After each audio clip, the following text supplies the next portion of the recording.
Okay guys, in today's video we're going to be changing these gaskets out. I'm going to show you how.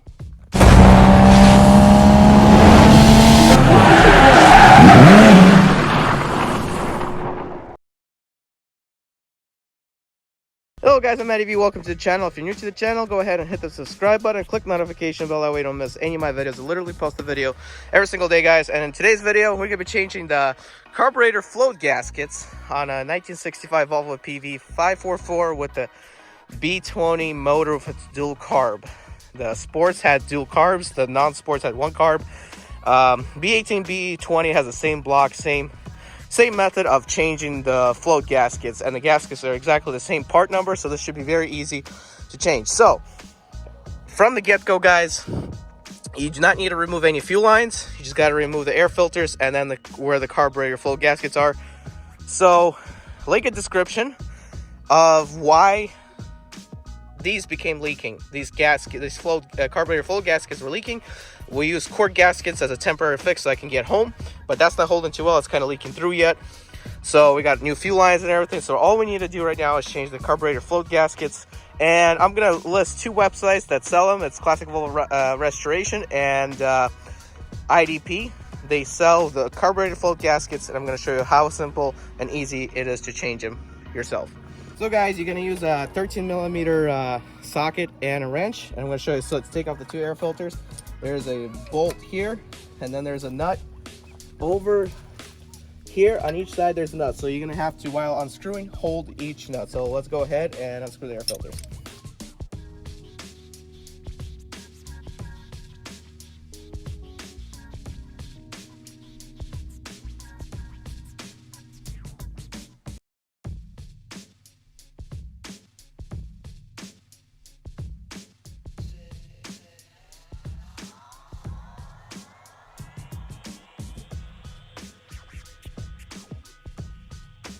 So guys, careful, they have the studs or whatever you want to call inside the air filters, so you're gonna have to take it apart and make sure they're right. I'll show you how to put it back together, but next you're gonna have a flathead screwdriver, and there's 3 screws, washers. Careful, don't drop them. And you're gonna, or bolts actually you want to say, and you're gonna take them off.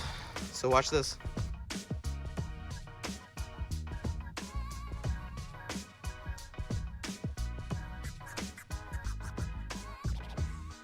So guys, that's how the carburetor float valves look like, and I'm changing the gasket for them. So you can just set these to the side so you can see that's what it looks like, and I'm going to show you the gasket that we're going to use. So guys, this is what the gaskets look like. Again, link in description below where you can buy them. 2 websites sell them, and they're only about $2 to $3 a piece, and you just pay most of it for shipping. So you're gonna put them just right here, like so. And I bought 4 just in case I mess it up, but just need to put the gaskets right there. And like so. Then you're gonna want to put in the float valves back very carefully. Don't mess up the gaskets. You could play around with the gaskets a little bit. Don't all screw them in together. But so I'm going to start with one gasket at a time. Make sure it's lined up correctly, and be good to go. All right.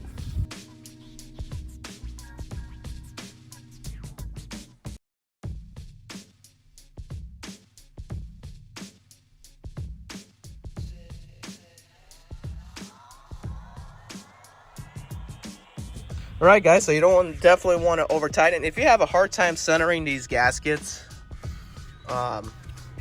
properly, all you need to do, guys, is take off this fuel line here, and that way you can only work one carburetor float gasket at a time. So with that being in place, here's another good tip that I'm going to give you guys to do.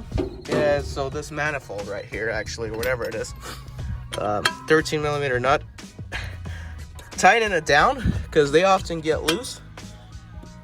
So tighten her down really nice, because these things do tend to get loose. All right guys, so this right here is the same thing exactly like this one, but I'm going to show you. It just has a breather tube attached to it, but you have these things right here, okay? These things. Here's the air filter. So give me 1 second, pause. So inside the air filter, guys, you're gonna have these things right here, okay? So what you're gonna end up doing is, one side is the air filter coming in. You're gonna do that. You're gonna grab this bolt right here, put it in there. You're holding the back end with your hand. You're gonna put this in here. Then you're gonna grab your box here. I mean, not your box, your one end of the thing. So you're gonna hold with your fingers on the back of it. You're gonna put it in, careful. All these bolts have washers, and even this has a, if you come to the other side right here, it has a gasket here. So you don't want to, it comes off, so make sure you put it back on. And if you want, you could take this breather tube off, but I decided not to. So you're gonna put them in exactly like this while holding with your thumbs this. This one disassembles exactly the same way as this one, and assembles the same way. You're gonna grab your nut with your finger. You're gonna go on the back end. I'm gonna show you the other side how I do it, but it's a little tricky. You gotta hold it, and then you gotta start screwing in. And then you're gonna do the same way on this side. If I could, might want to hold your hand first on the back before you go in. Oh, and I dropped this on. So I found the nut that fell. Anyway, this one's a little tricky, so you're gonna have to somehow with your fingers, as you can see right there, go in and hold it in as you're screwing the nut in. So if you have good long fingers, it'd be perfect, but not. So you see, I'm holding it like this. With the other hand, I'm screwing in. Once you do that, so I didn't screw this one in all the way. You're gonna grab your 13mm tools, and you're gonna hold on one end, and you're gonna tighten it on the other.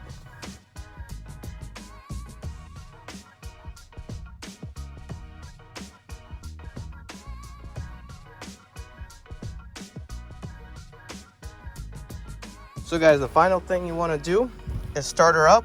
If you haven't lost any prime in your fuel system, you should be okay. But start her up, guys, and see if she's not leaking through those gaskets. So choke on. Let's get her started. Should start right up.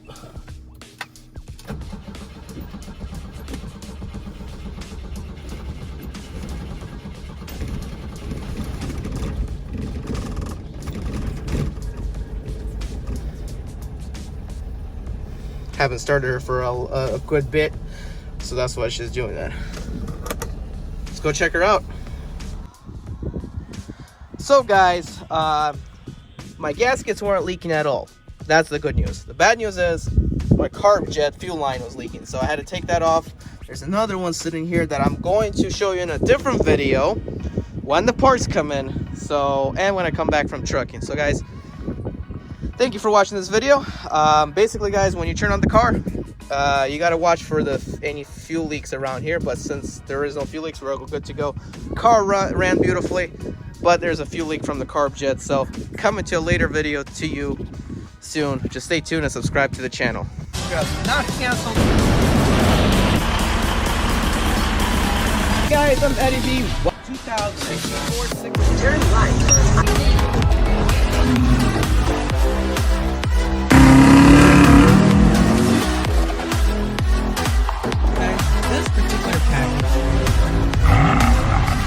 Driving a temp in the 6 Series.